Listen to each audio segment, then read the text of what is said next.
하나님께서 오늘 아침 우리에게 주신 말씀은 시편 103편입니다.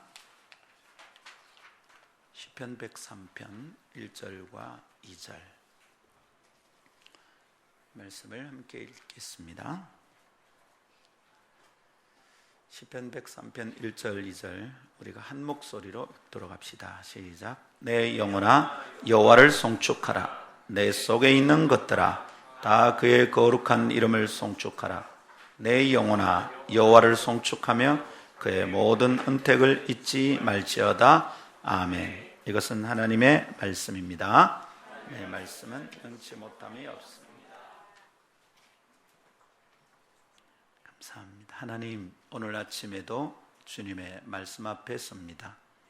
여기 오시면 저희는 내면의 소리를 잠잠히 멈추고 어지럽고 답답한 형편에 대한 염려와 근심과 걱정을 멈추고 평안 가운데 주님을 바라보고 주의 음성 듣겠습니다. 오 하나님, 오셔서 우리에게 말씀하여 주옵소서. 종들이 듣겠습니다. 주 예수님 이름으로 기도하옵나이다. 아멘. 제 아들이 어린 시절의 이야기입니다. 우리 부부에게는 본가나 처가의 이야기가 중요한 문제였어요. 양가 모두 가난한 집안이었고, 물론 저희 집안이 더욱 그랬지만, 그래서 곤란한 이야기들이 종종 발생했었답니다. 어느 날 고질적인 우리 형제들의 문제 가운데 하나가 발생했어요. 그 이야기를 아내와 함께 나누다가 제 입에서 저도 모르게 쏟아진 거친 말이 하나 튀어나왔어요. 그 거친 말에 아들이 깜짝 놀랐습니다. 조그마할 때거든요. 아들이 울먹거리며 하는 말이 이렇습니다. 아빠가 그렇게 말하니까 안 목사 같아요. 나는 김 목사인데 안 목사라는 게 아니고. 복사같이 하는 아빠의 말에 아들이 놀랐던 거예요. 우리 아빠가 그런 말을 쓰는 걸 들어본 적이 없었어. 그때까지는. 아들의 지적에 참 부끄러웠습니다. 그래서 곧장 아들에게 잘못했다고 용서를 빌었던 기억이 있습니다. 여러분 어떻습니까? 우리에게 그런 종류의 일들이 종종 일어나지 않습니까? 내가 들었던 이야기 하나가 내 영혼의 평안을 순식간에 부숴버리던 일들, 누군가 뒤에서 나에 대해 엉뚱한 얘기를 하고 있다는 것을 알게 된 날, 밤잠 이루지 못하던 날 있었죠. 뉴스 하나가 저녁의 고요함을 통째로 날려버렸던 사건, 지나던 자동차 운전자의 말 한마디에 끝까지 따라가서 난동을 부리는 사람들의 이야기. 여러분, 그것이 무엇이라고 우리는 그렇게 반응했던 걸까요? 그게 그렇게 죽고 사는 문제였을까요? 그런데 우리는 지나고 나면 정말 아무것도 아닌 일들에 우리 영혼을 통째로 다 내어주고 흔들거렸던 겁니다. 생각하게 됩니다. 바깥에서 들어오는 어떤 이야기 하나에도 우리는 순간적으로 흔들릴 수 있는 존재들이구나. 지나고 나면 아무것도 아닌 일에도 우리는 그렇게 거꾸로 뒤집고 엎고 바로 서고, 그렇게 우리는 야단들이구나. 우리가 그런 존재들이구나. 이런 생각을 하게 됩니다. 오늘 아침 아름다운 우리 성도들의 영혼은 안녕하십니까? 우리는 우리의 평안을 지키는 방법을 알고 그것을 용의주도하게 잘 사용하고 있는지요? 목사는 성도들의 영혼에 대한 지극한 관심이 있습니다. 저는 여러분들이 돈 잘 벌기도 바랍니다. 시작한 사업이 엉키지 않기를 기대합니다. 직장에서 인정받고 승진 잘하고 똑똑하게 소문난 사람 되기도 바랍니다. 그러나 그보다 저는 여러분들의 영혼에 지극한 관심이 있답니다. 그래서 그 영혼의 평안을 기대하며 이 말씀을 준비하고 여러분과 함께 나누게 됩니다. 시편 103편으로 나누는 7월의 말씀 시리즈 제목은 내 영혼아 내 영혼아입니다. 우리 내면과의 진지하고 깊숙한 대화가 가능해지는 내 영혼을 돌아보며 한 단계 더 성장하게 되는 그런 여름이 되기를 기대합니다. 여름이어서 짜증나고 더워서 짜증나고 습도 높아서 짜증나고 불쾌지수 지수 높은 날이다, 이래서 흥분하고, 그런 것이 아니라 영혼을 돌아다 보며 우리의 영혼이 쑥 자라는 복된 여름 되기를 기대하고 축복합니다. 우리 그럴 기회를 얻을 수 있다면 참 행복하겠습니다. 목사는 살만 나겠습니다. 제게는 여러분이 알지 못하는 다른 양식이 있거든요. 그거 마음껏 먹고 저는 좀 힘나고 싶어요. 사랑하는 성도 여러분, 우리가 그렇게 우리의 영혼이 자라게 된다면 그게 하나님의 기쁨이 될 수 있음을 알겠습니까? 우리가 자라는 것이 주님의 기쁨이 됩니다. 내 제자리로 돌아갑니다. 그런 일이 있으면 또 제자리로 돌아갑니다. 마치 흠집난 LP판처럼 그 흠집에 딱 당도하기만 하면 또 제자리로 돌아갑니다. 꽃피는 동백섬 몇 번 다시 부른지 모릅니다. 긁힌 자리만 가면 또 돌아가니까 꽃피는 동백섬, 꽃피는 동백섬, 꽃피는, 언제쯤 할 겁니까? 돌아와요 부산항에 언제 부를 겁니까? 사랑하는 성도 여러분, 되돌이하지 말고 전진하고 성장합시다. 그게 주님께 기쁨이 된다는 것을 믿고, 하나님, 나도 주님께 기쁨이 하면 되고 싶습니다. 하나님, 내 얘기가 우리 목사님을 기분 좋게 하기만 해도 행복하겠습니다. 우리 목사님 내 얘기를 듣고 아이고 저 성도는 자라가는구나, 이것만 확인해도 목사님이 좋다는데, 좋거든요. 성도들에게 그런 걸 보면 참 행복하거든요. 밥 안 묻어 배부릅니다. 내게는 그대들이 알지 못하는 다른 양식이 있거든요. 우리 그렇게 행복을 주고 기쁨을 주는 존재들이 됩시다. 주님께 기쁨이 될 그 복된 내면의 자리를 꿈꾸며 오늘 말씀 안으로 함께 들어갑시다. 오늘은 다음 네 가지 가운데 두 번째 묵상을 함께 나누게 되겠습니다. 첫 번째는 존재의 내면에는 내밀한 처소가 있습니다 라는 것이고요. 두 번째, 내면의 처소는 바깥의 무엇으로부터 흔들릴 수 있습니다. 세 번째, 내면의 처소는 다듬어야 합니다. 마지막으로는 영혼의 집중력이 오직 하나님을 향해야 합니다. 이 네 가지를 7월 한 달 동안 하나씩 다루겠습니다. 오늘은 특별히 두 번째 것에 집중해서 여러분과 나누고 싶습니다. 한번 따라할까요? 첫 번째를 따라합시다. 존재의 내면에는 내밀한 처소가 있습니다. 이것은 지난 주일에 우리가 함께 나눴던 말씀입니다. 잠시 더듬어 복습하고 지나갑시다. 내 영혼이 내 안에서 고요합디다. 지난 주일 아침에 우리는 유치원 원감인 한 자매의 고백을 통해서 우리의 내면을 돌아볼 기회를 얻게 되었습니다. 그죠? 아동학대라고 서슬 퍼렇게 달려와서 선생님을 무릎을 꿇려놓고 뺨을 때리던 그 아버지 앞에서 선생님 10명 넘는 선생님들은 벌벌 떨고 있었지요. 이 자매는 무릎을 꿇고 기도할 수밖에 없으면 자기는 책임이 있으니까, 원감이니까 하나님 도와주십시오. 기도하는데 여러분, 기도할 때는 내면을 들여다보게 되잖아요. 자기 영혼이 자기 안에서 고요하더랍니다. 그 얘기를 나누는데, 그 자매와 그 얘기를 나누는데 얼마나 행복하고 아름다운지, 얼마나 고상한 향기가 느껴지는지. 여러분, 그런 사람들과 그런 얘기를 나누고 나면 다른 세상에 갔다 온 것 같습니다. 우리 성도들이 그런 사람 많아지기를 축복합니다. 그 자매의 고백을 통해 우리의 내면을 돌아보게 되었죠. 그리고 시편 103편을 떠올리게 되었습니다. 시편 103편의 저자는 자신의 영혼을 깨워 대화하고 있습니다. 내 속에 있는 것들아, 내 영혼아, 부르고 있습니다. 잘 못 듣고 있는가 봐요. 내 속에 있는 것들아. 내 속이라뇨? 무슨 뜻입니까?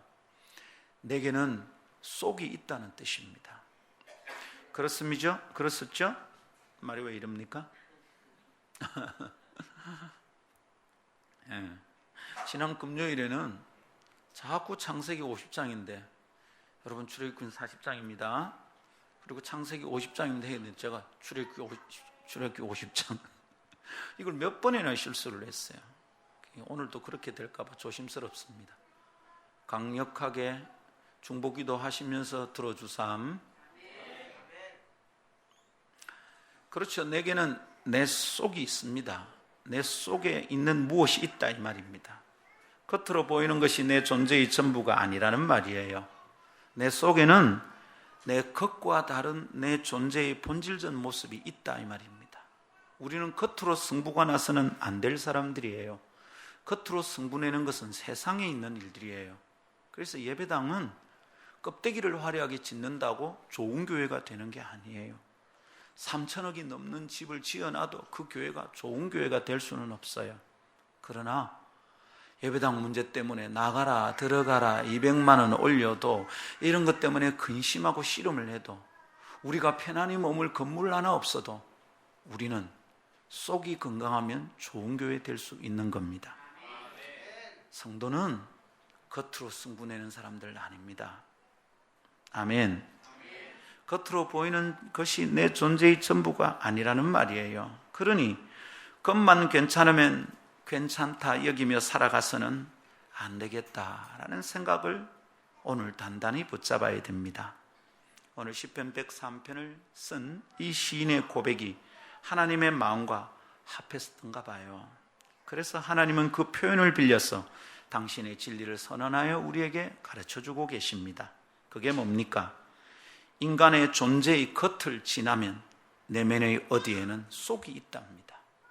껍데기만 가지고 있지 않대요. 사람의 존재의 내면에는 보다 내밀한 처소가 있어 쉽게 들키지 않는 은밀한 곳이 있어요. 거기가 어디입니까? 하나님의 임재가 머무는 영혼의 지성소입니다. 주님은 그곳을 당신의 처소 삼으신데요, 이것에 주목하게 된다면 우리의 일상은 완전히 달라질 겁니다. 여러분, 이거 얼마나 행복합니까? 여러분 행복하지 않습니까? 하나님께서 우리가 가진 것만이 아니다 이렇게 말씀하시니 얼마나 행복합니까? 내 속에 있는데 그 내 속을 하나님이 당신의 임재가 머물 곳으로 만들겠다 말씀하시니 얼마나 행복해요. 겉이 자신 있는 사람들은 이게 별로 감동이 안 될지 모르겠어요. 그러나 겉을 자랑할 것이 없는 사람들에게는 이게 얼마나 행복한 일인지. 주님, 예배당도 어디를 정해야 될지 나가야 될지 말아야 될지 걱정하는 교회, 하나님, 그런데 그렇게 겉에 건물에 사람들이 보는 껍데기에 하나님이 머물 곳을 찾지 않는다고 말씀하시니 참 감사합니다. 하나님, 저는 제대로 챙겨 입을 옷도 없는데 삐까번쩍한 명품도 없는데 우리 차는 10년이 넘어 덜덜덜덜 거리는데 차 타고는 음악 듣기 힘든데 주님, 그런 껍데기만 아니라고 말씀하시니 얼마나 행복합니까? 겉을 보시고 거기에 주님이 머무시는 게 아니라니까 얼마나 은혜롭습니까? 하나님은 우리 내면의 어디에 머물고 싶으시답니다.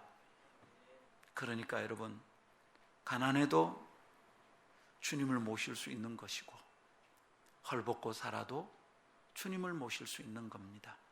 사람들이 다 네 얼굴은 와 그렇노, 네 키는 와 그렇노, 넌 루저야, 너는 찌질이야.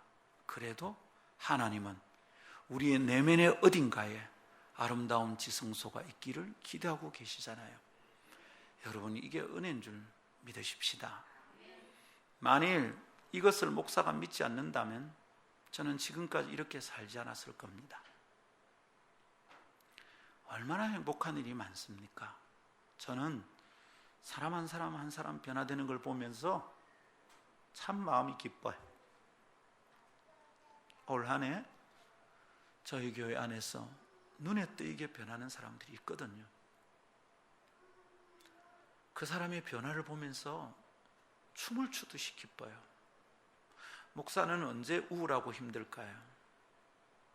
예배당 문제가 들이닥치면 힘들까요? 아니요. 또 원치 않은 성도를 보면 참 우울해요. 그 문제에 부딪히면 또 돌아가는구나, 또 이런 일 당하면 또 돌아가는구나. 안 자랐다는 거잖아. 겉은 자꾸 좋아지는 것 같아. 더 멋있어지는 것 같고. 그런데 문제에 부딪히면 또 데려가는 거야. 너무너무 마음이 아파요. 목사는 무슨 일을 한 걸까? 내 존재의 의미가 있는가? 밤에 잠이 안 온답니다, 여러분. 겉으로야 많이 표내지 않아야 되는데 속은 그냥 뒤집어지는 거죠. 그런데 어떨 때는 별 기대하지 않았는데 그가 잘하는 게 보입니다. 행복합니다, 여러분. 제가 섬기고 있는 선교단체에서도 이번 1학기에 참 많이 자란 사람들이 있어요. 한두 명이 아니에요. 1년 차들을 수습평가를 지난 주간에 했습니다.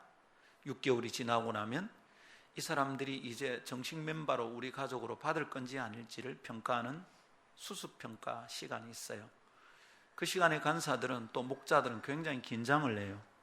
하나님이 보내주신 사람을 사람이 판단을 해는 평가를 하는 시간이니까 참 두려워요, 사실은. 그런데 목자들의 평가 보고서를 보는데 목사가 겉으로 볼 때 잘 몰랐던 우리 식구들의 갈등, 고민, 어려움, 그런데 이거를 딛고 한 학기를 이겨냈단 말인가. 그걸 나누는데 제가 막 울컥울컥 하는 거예요. 참 많이 자랐구나. 참 잘 자랐구나. 흥분되죠? 살맛이 나는 겁니다. 그럴 때마다 저는 하나님의 마음을 조금씩 눈치챈답니다. 지금 내가 기뻐하는 이것은 그냥 김상거이가 혼자 기뻐하는 것이 아니구나. 내 속에 계신 성령님께서 참 함께 기뻐해 주시는 거구나. 하나님이 나와 함께 기뻐해 주고 계시구나. 아니, 내가 누리는 이 기쁨은 하나님의 기쁨이구나. 하나님이 이것을 정말 기뻐하시는구나. 한 자매는 만신창이가 되어서 저희 팀에 들어왔어요.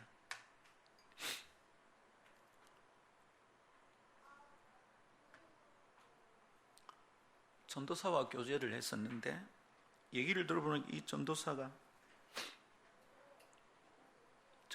아니야. 내가 볼 때 쓰레기야, 쓰레기.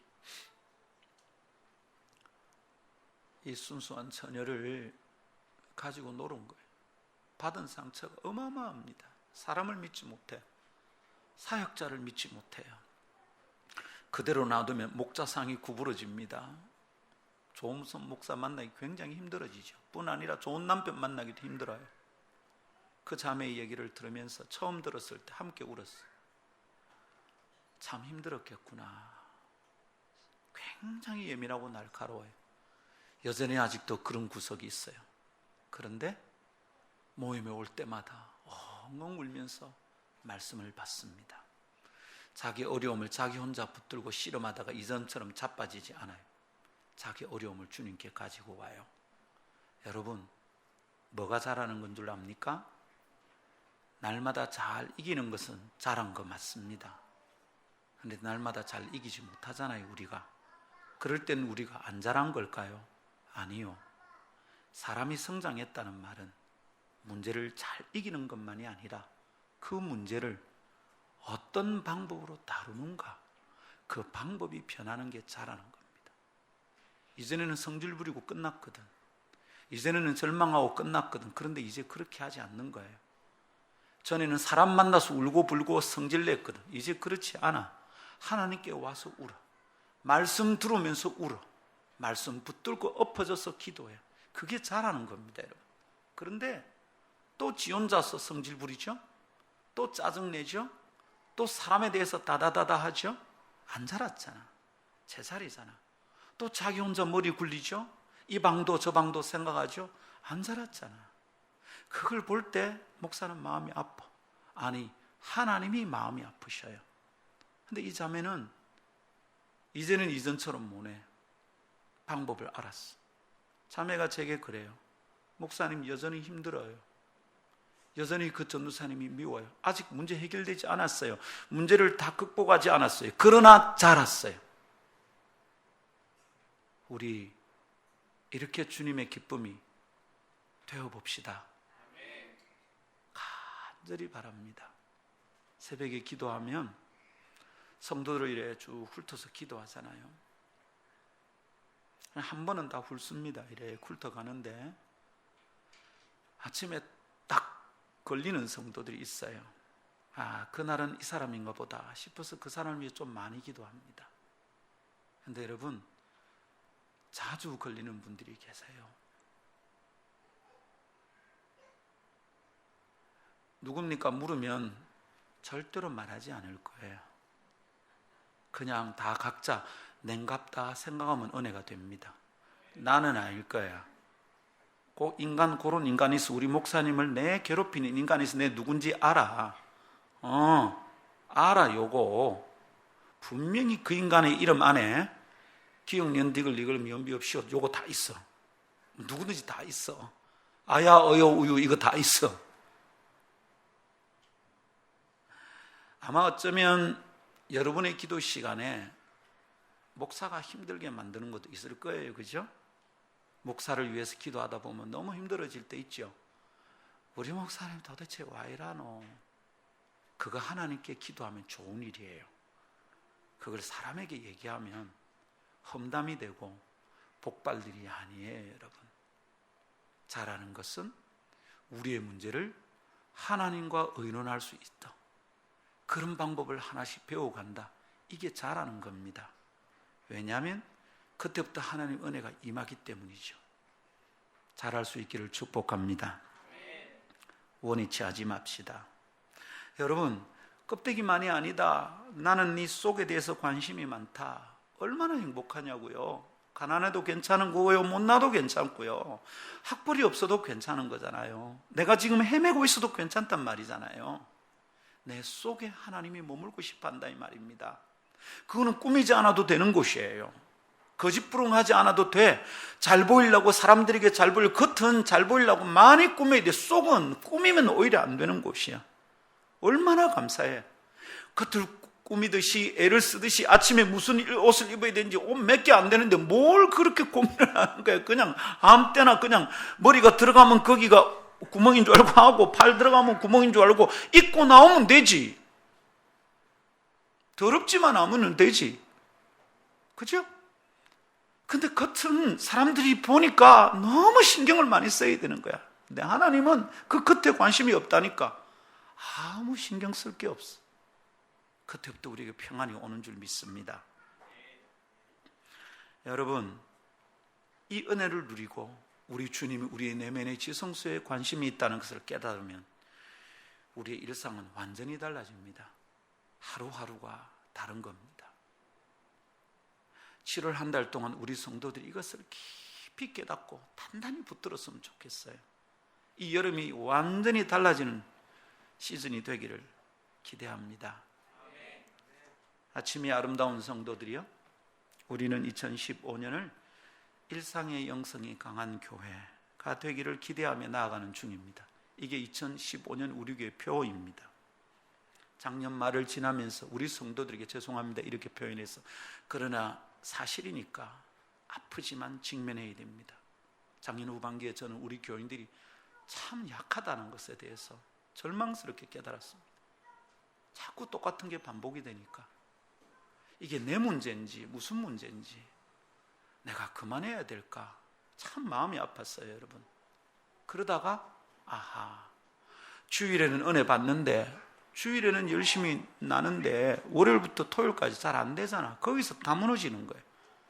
해결할 방법은 목사는 찾아야 돼. 너가 틀렸다 이것더라 이러고 끝나면 그 좋은 목사가 아니잖아. 어떻게든지 해결할 방법을 찾아야 돼. 제가 깨달은 것은 이것입니다. 제가 아는 것은 이것입니다. 일상 속에서 주일날 깨달은 은혜가 풀어지고, 거기서 영성이 자라지 않으면 주일날 듣는 메시지는 아무 소용이 없다는 거예요. 여기서 잘난 척 할 게 전혀 없어요. 여러분, 여기서는 거룩한 척 하는 거 못된 짓이에요. 교회 오면, 주님 앞에 오면 죄인이지 뭐가 거룩해. 근데 교회에서 잘난 척 하는 거예요. 밖에 나가면 예수 믿는지 안 믿는지 아무 관계없이 살아가는 거죠. 그러니까 어떻게 믿음이 자라겠어? 어떻게 강해지겠어? 이게 작년 말에 깨달은 거예요. 주님, 저 이거 어떻게 해야 될까요? 우리 성도들 어떻게 해야 될까요? 주님, 전 정말 잘 못하겠습니다. 좀 자랐다 싶으면 또 제자리, 좀 된다 싶으면 또 제자리, 저 사람은 가능했다 싶은데 또 제자리. 그런 걸 우리는 뭐라 하냐면 얼라아들이라 그럽니다. 사랑하는 성도 여러분, 일상의 영성이 강해지지 않으면 은사고 나발이고 교회 봉사고 아무 의미 없어요. 아무 의미 없어요. 내가 헌금을 얼마나 많이 하냐 아무 소용없어. 성경 구절을 몇 구절 외우느나 아무 소용이 없어. 일상 속에서 우리는 거룩해야 돼. 일상 속에서 영적이어야 돼. 성도들 만나서 영적인 얘기하는 것은 쓸모없는 짓이에요. 저는 교회 안에서 누구를 가르치려고 들지 말라고 수차 당부했습니다. 성도들과 얘기하는데 영적일 필요 전혀 없어. 바깥에 거기가 영적인 사람들이 필요해요. 거기가 소금이 필요해. 거기가 빛이 필요해. 근데 교회 안에서 자꾸 지가 소금 될라 해요. 교회 안에서 지가 빛이 되려고 해요. 교회는 빛이 너무 많아서 눈이 멀어가고, 교회는 소금이 너무 많아서 건강 다 상해. 근데 바깥에는 빛이 없어, 소금이 없어. 거기서는 예수 믿는 티도 내지 않아. 하나님 나라가 언제 오겠어요? 세상에서 영적이어야 돼. 거기서 예수 붙들고 살아야 된다, 이 말입니다. 아멘. 어떻게 일상의 영이 강해집니까? 이게 우리의 숙제입니다. 영성, 곧 영혼의 경건한 상태는 겉모습에서 결정되는 것이 아니라는 것을 깨닫는 데서 시작됩니다. 껍데기만 붙들고 있는 사람은 절대로 영성이 자라질 않아요. 자기 겉이 괜찮아서 나는 괜찮다고 말하는 사람은 진짜 위험한 사람이에요. 우리 집에 아직 돈이 있고, 우리 집에 아직 집이 좋고, 자동차가 좋고, 내 직장이 탄탄하다, 수입이 괜찮다, 그래서 나는 괜찮다. 아니요, 안 괜찮은 거예요. 그게 제일 위험한 거예요. 어떻게 영성이 자랍니까? 내 경건의 상태는, 나의 영성은 겉모습에서 결정되는 게 아니다 라는 것을 딱 깨달을 때, 그때 여러분 소망이 시작이 됩니다. 그게 예수 믿기 정말로 시작하는 겁니다. 아, 예수는 이렇게 믿는 거구나. 근데 그 내면의 영적 조서를 소홀히 다루면 일상 속에서 누리는 영성의 부유함은 기대하기 어렵습니다. 저게 예수 믿는 인간인지 아닌지 구분하기가 어려워요. 그래서 여러분, 내면의 은밀한 주님과만의 자리를 인식하고 그것을 부지런히 갖고 가야만 되겠습니다. 이 일에 여러분이 승리하기를, 이 일에 여러분이 꼭 성공하기를 축복합니다. 매일 새벽마다 이것을 위해 기도한답니다. 물론 경제적으로 궁한 집을 위해서는 하나님 재정 좀 채워주셔서 주님 섬기는 게 어지러워지지 않도록 도와주세요, 기도합니다. 새로운 사업을 시작한 분들을 위해서는 마음이 더 간절해집니다. 왜? 돈 많이 벌기 위해서가 아니라 그것 때문에 영이 손해보면 안 되니까 기도하는 겁니다. 계속 기도할게요. 목사가 우리 성도들의 영이 강건해지기를 기도하겠습니다. 여러분 스스로도 자기의 영혼을 들여다볼 수 있기를 간절히 소망합니다. 지난주일 목사는 그래서 한 주간 동안 나의 내면, 그 영혼의 처소를 살피며 내 속에 있는 것들과 대화하는 훈련을 해보자, 이렇게 권했었습니다. 어째 좀 해보셨습니까? 내 속에 있는 것들아, 이러면서 대화 좀 해보셨습니까? 안 했죠? 그거 해본 사람 put your hands up. 이거 없어, 이러니까 큰일이라. 목사 지 혼자 씨버리고 끝나는 거야. 지 혼자 잘할게요. 내 혼자 천국 가야지. 지옥에서 아름다운 교회 동창회 하세요. 말씀 붙들고 1분이라도 1초라도 맞아, 목사님 그래 했지? 그럼 한번 해보는 거야. 내 속에 있는 것들아. 그거 언제 해보겠어요? 내 영혼아, 내 속에 있는 것들아. 여러분, 처음에는 잘 안 느껴져요. 저도 해보니까 처음에 이게 대화가 안 돼. 왜? 껍데기만 가지고 살았으니까 그게 되나? 그런데 한 번, 두 번, 내 속에 있는 것들아.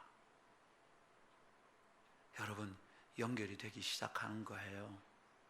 신비주의 아니고 신비로운 거예요. 그게 들리기 시작하면, 대화가 되기 시작하면 놀라운 일들이 벌어지기 시작할 겁니다. 이번 주일은 순종해 봅시다. 내 속에 있는 것들아. 7월 한 달 동안 할 거니까, 매주일 아침에 이 얘기할 거니까 해봅시다. 내면을 살피며 대화한 결과 우리가 아직 안전하던가요? 내 영혼은 안녕하던가요? 혹 여러분 실망이 되는 형편이 있다 할지라도 물러서지 맙시다. 우리는 그 한 번의 실패로 영원히 실패하지 않는답니다. 한 번의 성공으로 영원히 성공하지 않는 것과 똑같은 이치로 자주 실패하지만 그것으로 내 영혼이 다 결정되는 건 아니랍니다. 실망하지 말고 지속적으로 내 영혼을 돌아봅시다. 우리는 보다 아름다운 영성을 소유하고 살아갈 수 있답니다. 내면의 고상한 향기를 품고 살 수 있답니다. 땅을 살지만 하늘의 향기를 풍기며 살아가는 사람이 될 수 있답니다. 누가요? 내가 말입니다. 그대들이요. 할렐루야. 한번 따라합시다. 오른손 다 내고, 오른손 다 내시고, 왼쪽 어깨를 격려할 겁니다. 토닥토닥 할 거예요. 찌르지 마, 주워 패지 마. 토닥토닥 격려할 거예요. 제 말을 따라하면서 격려합시다. 내 영혼아, 내 영혼아, 아름다운 날이 올 것이다. 할렐루야. 격려하며 믿고 내 영혼과 대화하며 살아갑시다. 아멘. 옆 사람에게 말합시다. 옆 사람에게, 저를 따라서 당신의 영혼이 아름다웁니다. 아름다울 겁니다. 할렐루야. 두 번째 따라합시다. 내면의 처소는 바깥의 무엇으로부터 흔들릴 수 있습니다. 우리가 그 내면의 지성소를 잘 지키고 살면 참 좋겠는데 그렇지 않더라는 거예요. 이거 모르면 좌절합니다. 그런 게 있다는데 왜 나는 잘 안 되노? 뭐 이러다가 내 인생이 끝난다 이 말이에요. 자꾸 원위치지 뭐. 자꾸 원위치입니다. 1인치도 안 자랍니다. 목사는 여러분이 실제적으로 어떻게 할 수 있는지를 제 경험과 성경 속에 있는 진리를 다 동원해서 나누고 싶은 거예요. 내 속에 있는 것들아, 지금 시인이 말하는 투가 어떻습니까? 한번 다시 읽어볼까요? 내 영혼아 여호와를 송축하라. 내 속에 있는 것들아 다 그의 거룩한 이름을 송축하라. 내 속에 있는 것들이 이 하나님을 송축하는 게 잘 된다는 말입니까? 잘 안 된다는 말입니까? 잘 안 된다는 말이에요. 그렇게 하면 좋겠는데 그게 잘 안 되거든. 그래서 여러분 이 말 속에 어투가 뭡니까? 나무라는 것 같아. 내 속에 있는 것들아 제발 좀 주님 송축하자 이러고 있다 이 말입니다. 왜 그럴까요? 시의 흐름을 보면 내 속에 있는 것, 그것이 반드시 있어야만 될 것만이 아닌 것 같아. 꼭 내 영혼에 있어야 될 것만이 아닌가 봐요. 있으면 안 될 것들이 그 안에 머물러 있는가 봐요. 그래서 영적 상태가 엉켜 있는 것 같아요. 시인의 마음은 그것을 보고 안타까워하는 중입니다. 내 영혼아, 내 영혼아, 내 속에 있는 것들아 탄식하고 있는 거죠. 왜 이렇게 된 걸까요? 하나님의 백성의 내면에는 기본적으로 주님이 기뻐하는 것이 머물러야 합니다. 왜냐하면 그곳이 주님을 만나는 처소이기 때문입니다. 그런데 반드시 우리가 평소에 늘 그렇지만은 않다는 것이 문제입니다.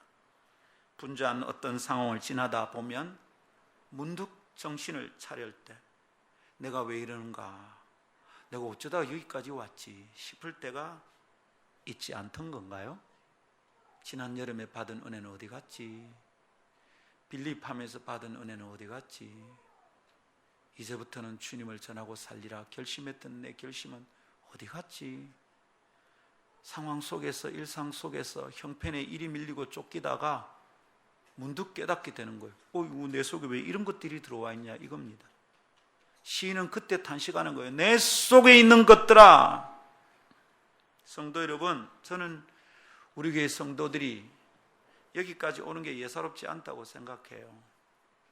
여러분 소중한 결심이 있었잖아요. 우리 교회 와서 여러분들이 늘 헤맨 것만도 아니에요. 은혜 많이 받았을 때가 있어. 그런데 지금은 어때요? 지금도 은혜가 있어요? 지금도 내 영이 살아있어요? 항상 우리는 못나지 않았어. 어떤 날은 아름답고 행복한 영혼의 상태가 있었어. 그런데 여러분, 지금 나는 왜 이런가? 어쩌다 내가 이렇게 됐나? 내 20대 때 받은 은혜는 다 어디 갔나? 내가 훈련받을 때 충만했던 상태는 어디 갔나? 지금 내가 어떻게 하루에 성경 한 장도 안 읽고 이러고 살아가나? 그러면서도 내가 교회 안에서 섬기는 사람인가? 여러분 그런 날 있지 않습니까? 여러분은 잘 모르겠는데 저는 있어요. 내가 이래도 목사인가? 난 가짜인 듯하다. 제자 오카눔이라는 영화를 보고 나와서 제가 한 30분 말을 할 수가 없었어요.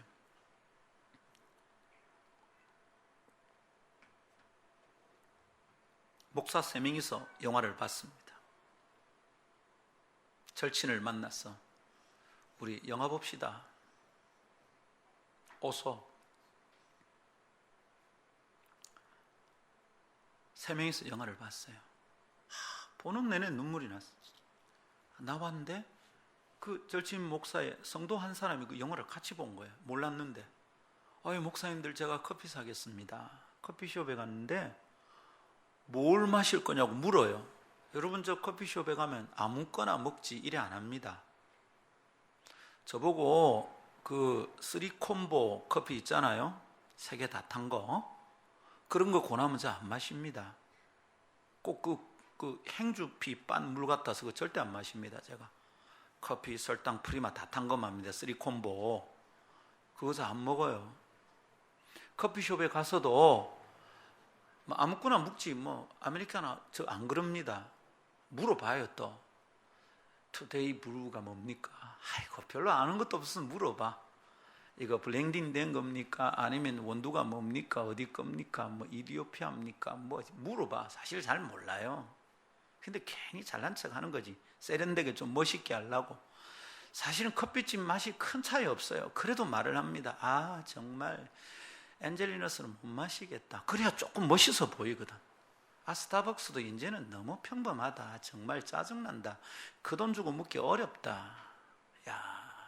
커피는 그래도 카페베니면 참 좋겠어, 이 앞에.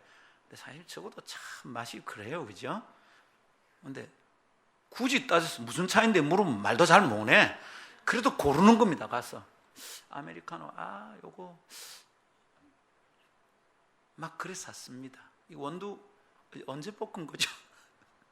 커피숍에 가서 저 아무렇게나 고르지 않습니다. 근데 그날은 제자 오카눔 보고 나왔는데 아무 관심이 없습니다. 진짜. 목사님들 뭘 고를 겁니까? 3명 다 그래. 3명 다 무력해.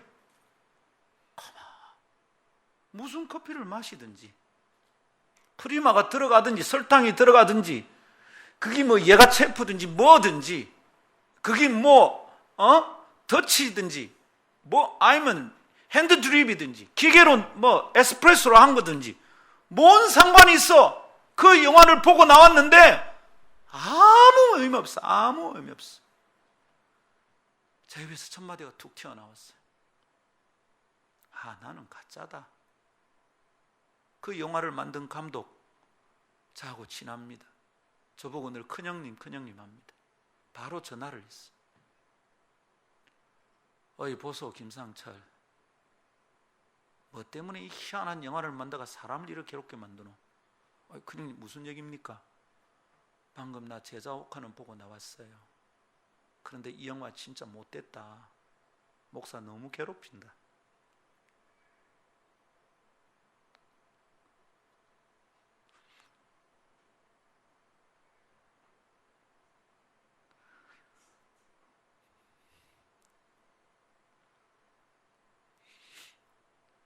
목사가 돼야 되겠다. 처음 생각했을 때 내 앞에 놓인 몇 가지 좋은 선택을 포기하고 신학교로 갈 때 저는 힘들었어요. 그거 포기하기 싫어가지고. 저 대학 3학년 때 대학생 논문대회에 나가서 대상 받았거든요. 상금이 컸어요. 지금 돈 한 500만 원 돼요. 그동안 빚진 거 다 정리하고 하는데도 돈이 남더라고요. 학교에서를 독일 보내준대요. 제 꿈이었어요. 독일. 꿈에서 저는 하이델베르크 대학을 봤어요. 한두 번 본 게 아니에요. 독일 간다, 독일. 그래서 도곡가 갔는데 학교에서 독일 보내준대요. 근데 그때 알았어. 지금 하나님이 내게 물으시는 것 같아. 일주일 금식하면서 엎드렸습니다. 네 나를 위해 살면 안 되겠니? 네 전생애를 나를 위해 주면 안 되겠니? 정말 하고 싶지 않았어. 독일 가고 싶었어요. 몸부림치다가 하겠습니다 결정했습니다. 그때 참 제 마음 깨끗했어요. 목사 안수 받을 때도 그랬습니다. 누가 김 목사님 부르면 제가 돌아보질 않았어요. 내가 목사라는 자각이 없었어요. 첫 번 축도하는 날 제가 손이 달달달달 떨렸습니다. 왜냐하면 이 손으로 나쁜 짓 많이 했거든. 사람도 때려보고 담배도 잡아보고 술잔도 잡아보고, 제가 이 손으로 한 짓이 참 부끄러운 일이 많은데 이걸로 축복을 하는 거예요. 손을 드는데 여기에 벼락이 떨어질까 싶어 겁이 났어요. 한 3개월 제가 조심조심 다녔습니다. 말도 조심조심. 겁이 났어요. 처음부터 이러지는 않았는데 제자 옥하는 영화 보고 나오는데 아이고 이게 내가 목사가 아닌 거예요. 내 입에서 저절로 터진 고백입니다. 나는 가짜다. 그 영화 충격이었습니다. 여러분, 문득 그런 날 있잖아요.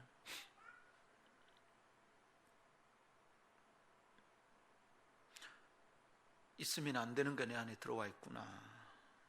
문득 그런 날 있잖아요. 어쩌다가 내가 이래 됐지. 문득 그런 날 있잖아요. 사실은 옳은 말을 한 겁니다. 그 사람하고 너무 억울해서 내가 그건 사실을 말한 거예요. 따졌어. 근데 여러분, 그렇게 따지다 보면 어떻게 됩니까? 내 안에 뭐가 들어와요. 그냥 나는 있는 대로 말한 거예요. 지가 틀렸으니까 네 틀렸다고 말한 거예요. 근데 하다 보면 뭐가 내 안에 들어와 있어요. 좀 똑바로 하라고 말했는데 그렇게 하다 보면 내 안에 뭐가 들어와 있어.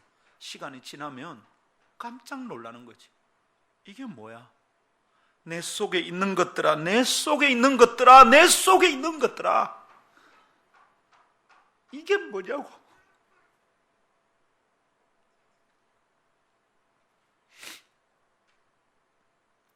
이래도 되냐 말이야. 응? 주님을 만나는 지성소인데 이래도 되냐고. 그래도 우리가 아무렇지도 않은 척 천년덕스럽게 살아가는 거야. 그래도 주님을 섬기는 거야. 그래도 설교하는 거야. 그래도 교회 와서 피아노 치고 찬양인도 하고 기타 치고 드럼 치는 거라. 죽는 줄 알아야지. 죽는 줄 알아야지. 지성소에 쓰레기를 들고 들어가면 죽어요. 바로 불이 떨어져요.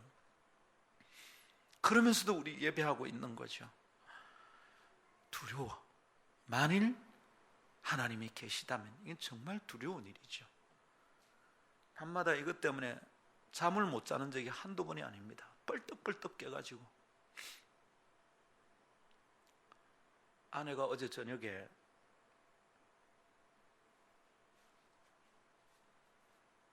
모병치에 머무르는 남편을 두고 집에 혼자 가서 전화를 했어요. 여보, 당신이 요즘 걱정이 돼요. 곁에서 보니까 알잖아요. 밤에 뻘떡뻘떡 깨가지고 멍하니 앉아 있으니까 예배당 문제 해결되고는 좀 잘 자요. 근데 내 속을 다 알까요, 아내가? 걱정거리가 있는 것은 같은데 내 속에 걱정거리만 있을까요? 내 속에 있는 것들아, 내 속에 있는 것들아. 어느 날 이것들이 들어와 있는 거야. 있어서는 안 될 것인데 들어와 있는 거죠. 여러분의 내면과 잘 대화해 봅시다. 뭐가 들어와 있는지.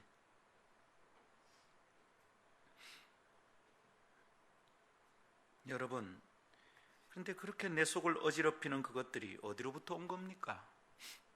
그냥 내 안쪽에서 저절로 자란 자가 발전된 것입니까? 물론 그럴 수도 있겠습니다. 내 본성이 죄인이니까 그럴 수 있습니다. 그러나 우리가 2절의 고백을 가만히 묵상해 보면 내 속에서 그냥 저절로 생긴 게 아니라는 걸 알게 됩니다. 2절 볼까요? 내 영혼아 여호와를 송축하며 그의 모든 은택을 잊지 말지어다. 주님의 은혜는 내 속에 원래 있는 게 아니고 밖에서 들어왔어요. 내가 그것을 깨달았었거든. 십자가에 죽으셨구나, 나를 구원해. 그걸 깨달았단 말입니다. 하나님의 말씀이 내게로 들어왔거든. 그래서 내가 깨달았다고. 근데 그걸 잊지 말래요. 왜? 밖에서 들어와서 내 안에 있었던 은혜에 대한 자각을 내가 잊고 있는 거야. 그래서 내 속에 지저분한 게 들어있어. 여러분, 은혜로 깨닫는 것도 지혜의 말씀을 들을 때, 하나님의 말씀하시는 걸 들을 때 밖으로 들어와서 머무는 거예요. 내 속에 있어 어지럽게 만드는 것도 밖으로부터 들어오는 거구나. 바깥으로부터 흘러 들어온 무엇이 그렇게 나를 흔들어 놓는 것이구나. 바깥으로부터 영향을 받은 내 영혼의 중심이 엉켜버렸다, 이 말입니다. 밖으로부터 들어오는 것을 그래서 조심해야 되는 거죠. 함부로 놔두가 될 일이 아니에요. 내 성질이 그런데 어쩔 겁니까? No! 그렇지 않아요. 내가 생겨 먹어서 그렇습니다. 아니요, 그렇지 않아요. 잘 안 되는 건 맞아요. 목사도 힘들어요. 그러나 이것을 알고 있어야 돼. 어디서부터 나를 망치는 것들이 내 안에 들어오는지 알고 있어야 돼. 바깥에 그것은 무엇일까요? 그것은 우선 참 어지럽고 답답한 상황일 거예요. 그 상황 속으로부터 들리는 소리들일 거예요. 인간관계에서 들리는 소리일 거예요. 돈 문제 때문에 들리는 소리일 거예요. 누군가로부터 무시당한 것 때문에 들리는 소리일 거예요. 밖으로부터 들어와요. 그것이 내 속으로 들어오면 내 영혼의 평안은 깨어지곤 한답니다. 그것은 쉽게 흔들려 버립니다. 상황의 어려움은 아주 강력하고 깊은 흔적을 남기면서 내 속을 긁으며 지나갑니다. 내면의 고요함은 금방 깨지고 흔들립니다. 그리고 그것에 대한 내 반응은 때로 두려움이 되고 때로 부끄러움이 되고 비겁한 핑계와 변명이 되기도 합니다. 내가 잘못했다 하면 되는데 자꾸 변명하거든. 다른 사람 탓이라고 자꾸 투사를 해요. 그러는 동안 내가 좀 안정은 되는지 모르지만 미안하지만 그러는 동안 주님을 모실 지성소에 있어서는 안 될 것들이 쌓이기 시작한답니다. 하나, 둘. 그러다가 어느 날 쓰레기통이 되는 거죠. 그리고는 부르짖는 거야. 내 속에 있는 것들아, 내 속에 있는 것들아, 왜 이 모양이나. 그렇게 되는 거죠. 여러분, 있어서는 안 될 것들이 쌓입니다. 평안이 있을 자리에 불안이 들이닥치고요, 믿음이 견고히 자리를 지켜야 할 곳에 의심과 불신이 또아리를 들게 됩니다. 시인은 그것을 확인했던 겁니다. 그래서 탄식하고 있는 중입니다. 내 영혼아, 내 속에 있는 것들아. 아름다운 성도들이요, 오늘 아침 묻습니다. 그대들의 영혼의 길목은 잘 지켜지고 있습니까? 아무 것이나 여러분의 내밀한 곳으로 들어오게 열어놓은 건 아닐까요? 그 문은 오직 주님께로만 향하여 열려야 안전한데 우리는 도대체 그동안 어디에 열어주었던 겁니까? 그래서 그 길로 들어온 것들이 내 영혼의 안전함을 보장해 주었던 건가요? 내 속에 다른 것이 들어오는 것을 쉽게 허락해서는 안 될 일인데 우리는 그 내면의 고요함과 고상함을 지켜내는데 자주 실패했었습니다. 그렇게 흔들리고 고요함을 잃고 나면 중심을 빼앗깁니다. 대적은 내 속에 은밀한 주님과의 만남의 자리를 지가 차지하고 지저분하게 지자리를 만들기를 시도합니다. 사탄은 그런 틈을 노리질 않아요. 그래서 내 내밀한 곳에 가라지를 자꾸 뿌려놓습니다. 아십니까? 내 속은, 내 내면의 지성소는 언제나 베스트 상태가 아니랍니다. 잠시 본 사진 하나에도 나의 내면은 흔들립니다. 연예인들의 비키니 화보 슥 지나가면서 봐도 흔들립니다. 지나는 이야기 한 자락에 분노가 솟구칩니다. 설교하기 오르기 전 잠깐 스치는 생각에 자리를 내어주면 마음이 어지러워 설교 내내 힘들었던 적이 어디 한두 번이었을까요? 사람들이 나에 대해 평가하는 얘기를 둘러 듣고 나면 사람이 미워하는 마음이 내 속에 딱 달라붙은 껌처럼 떠나질 않을 때가 있지 않습니까? 그 얘기에 내가 일어나, 그 스쳐 지나가는 그 사건에 내가 일어나 참 힘들어요. 그러다가 절망스럽게 깨닫게 됩니다. 나는 이런 것들에 의해 흔들리는 존재구나. 나의 내면은 그다지 견고하지를 못하구나, 이런 걸 깨닫게 됩니다. 참 아프고 힘든 탄식이죠. 내 영혼아, 내 영혼아, 내 속에 있는 것들아, 이거 말입니다. 참 아프고 힘든 단식입니다. 어떻게 이겨내면 될까요? 우리는 최근 열왕기하를 묵상하고 있습니다. 이번 주간에는 히스기야 왕 시대에 일어나는 일에 대하여 읽었습니다. 아수르 왕 사네립이 보낸 신하 랍사게는 일부러 히브리 말로 예루살렘 성 안을 향하여 막 외칩니다. 뭐라고요? 여호와가 너희를 지킨다고 말하는 너그 왕의 말을 듣지 마라. 그 거짓말이 돼. 그게 속지 말라. 어떤 신이 아수르 왕의 강력한 군대로부터 자기 민족을 지켜주더나 너그 여호와 그 신이 힘이 있어 너희를 지킨다는 말에 속지 마라. 듣지 마라. 특별히 지난 수요일 아침 본문이었던 18장 26절 37절에서 그게 더 강력하게 드러나고 있어요. 그 본문 안에서, 그 짧은 본문 안에서 랍사게는 듣지 말라고 설득하기를 3번, 듣지 마라, 듣지 마라 3번 말합니다. 30절, 31절, 32절 연달아 3번. 속지 마라는 도전은 1번, 29절. 그리고는 아수르의 왕을 들으라고 외치는 건 28절. 그거 듣지 말고 이거 들으라 얘기하는 겁니다. 얘기해 볼까요? 질문합니다. 대답해 보십시오. 왜 너그 왕의 얘기 듣지 말라 했을까요? 왜 너희를 지킨다고 말하는 여호와의 약속을 듣지 말라 했을까요? 왜 너희를 지켜준다는 하나님의 약속에 쏟지 말라 이렇게 말을 했을까요? 왜 랍사게는 예루살렘 성 안에 있는 하나님의 백성들을 향하여 하나님 말씀 듣지 마라 왜 이렇게 말을 했을까요? 너그 왕이 말하는 하나님의 말씀 듣지 마라, 속지 마라 왜 이렇게 말을 했을까요? 들으면 믿음이 생기니까요. 들으면 하나님께 집중하게 되니까요. 그러면 지가 계획하는 게 실패하거든. 로마서 10장 17절 우리가 잘 알아요, 그죠? 그럼 믿음은 들음에서 나고 들음은 그리스도의 말씀으로 말미암느니라. 들으면 믿음이 생겨요. 로마서 10장은 구원의 도리에 대해 설명해. 누구든지 주의 이름을 부르는 자는 구원을 얻으리라. 그런데 듣지 못하면 어떻게 믿겠느냐? 믿음은 들음에서 난다. 그 구원받는 도리에 대한 얘기예요. 하나님의 말씀을 들으면, 그리스도가 누군지 들으면, 복음을 들으면 그 안에 믿음이 생기고 구원받게 된다 이 말입니다. 안 들으면 큰일 나죠. 오늘도 하나님 말씀이 지금 들리면 여러분 소망이 있습니다. 내 목사가 뻔한 소리지 뭐 늘 하는 얘기지. 위험해요, 위험해. 하나님의 말씀이 내 속에 남아있지 않으면 그때부터 위험한 겁니다. 주의 말씀 붙듭시다. 설교 듣다가 시험 들면 그 사람을 도울 방법이 없어요. 하나님의 말씀을 듣다가 마음이 상하면 진짜로 도울 방법이 없어. 때로 아픈 메시지도 있고요. 때로 깊숙이 찔러서 듣고 싶지 않은 얘기를 들을 때도 있어요, 여러분. 근데 그거 잘 들어야 돼. 양약은 입에 쓰답니다. 아멘.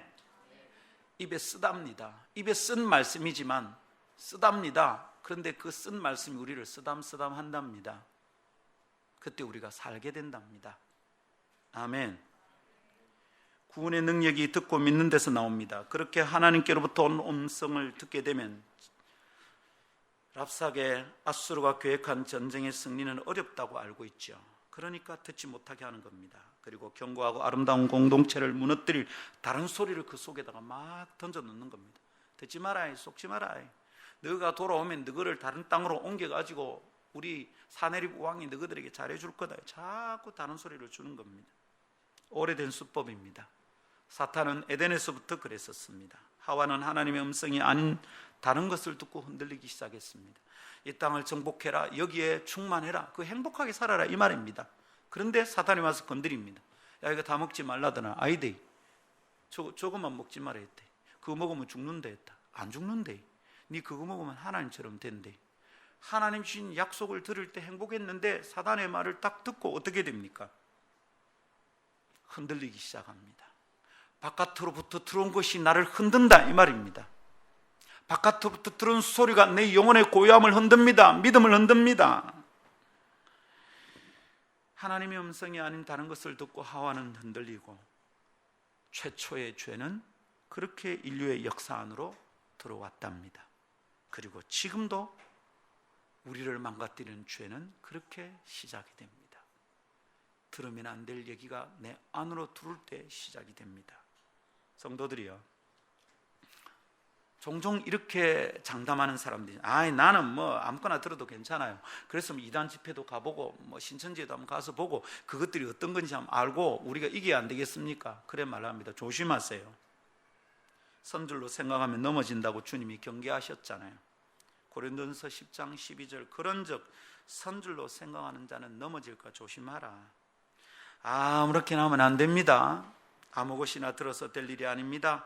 아무 영화나 봐서 될 일이 아닙니다. 아무 사람이나 만나서 얘기가 될 일이 아닙니다. 만나서 서로 아무 얘기나 해가 될 일이 아닙니다. 주님이 기뻐하지 않은 일이라면 입 조심해야 됩니다. 내 속에 아무 것이나 들어오게 해서는 안 됩니다. 나중에 어떻게 하려고 그래? 내 속에 있는 것들아, 내 속에 있는 것들아, 이거 어떻게 하려고 그래요? 내 속에 들어와서는 안 될 음성이 있습니다. 듣고 나면 자유로워지지 않습니다. 그게 묶입니다. 그것 때문에 흔들립니다. 진리가 안 들립니다. 주님의 경고 신화가 안 보입니다. 들어야 할 것은 못 듣고 듣지 않아야 될 것은 도리어 잘 들리는 날이 옵니다. 내 속이 흔들립니다. 내면의 내밀한 지성소는 그 정결함을 잃어버리고 주님을 모시기에 어지러운 것이 되고 만답니다. 위험합니다. 시인은 그것을 깨닫고 자기의 내면을 향하여 꾸짖고 있는 중입니다.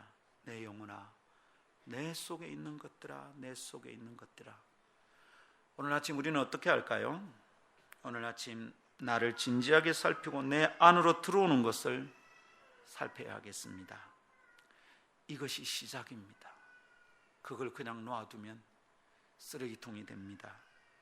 내 속에 들어오는 그것으로 인해 내 속, 나의 영혼의 지성소가 흔들릴 수 있음을 기억해야 하겠습니다. 그리고 내 영혼을 깨웁시다. 성경에 있는 그대로 내 영혼아 여호와를 송축하라. 내 영혼아, 내 영혼아, 내 속에 있는 것들아, 내 속에 있는 것들아, 우리의 영혼을 깨웁시다. 이 진지하고 깊은 대화를 이번 한 주간 꼭 나눌 수 있기를 소망합니다. 말씀 맺겠습니다. 나라는 존재는 껍데기만 가지고 살아가는 것이 아닙니다. 내 속이 있습니다. 그 속, 곧 영혼의 지성소는 하나님을 만나고 그분 앞에 경배하는 아름다운 자리입니다. 그곳이 정결하고 고요하게 지켜진다면 우리는 참 행복할 것입니다. 아름다운 영성을 지니게 될 겁니다. 그 유치원 원감을 지는 자매의 말처럼 내 영혼이 고요합디다, 이거 말입니다. 이런 고백이 가능하게 될 것 같습니다. 우리 그렇게 된다면 좋겠습니다. 그러나 나의 내면의 고요함이 흔들릴 수 있다는 것을 알지 못하면 그 고상함이란 그냥 그림의 떡입니다. 쉽게 잃어버릴 수 있습니다. 성도 여러분, 우리 이것을 지켜냅시다. 이번 한 주간 나의 내면과 다시 대화를 시도해 봅시다. 말씀을 따라서 내 내면을 한번 살펴봅시다. 그리고 바깥의 무엇 때문에 나의 내면이 자주 흔들리는지 내 내면과 진지하게 다시 대화해 봅시다. 내 속에 무엇이 있는지, 밖에서도 들어온 무엇이 나를 이렇게 만든 것인지 살펴봅시다. 그리고 이겨내고 지켜낼 수 있도록 내 영혼을 찬찬히 살피고 격려합시다. 그래서 일상의 영성이 풍성한 성도가 되기를 바랍니다. 그것을 사모하며 거룩한 욕심을 내도록 합시다. 할렐루야. 찬양하겠습니다.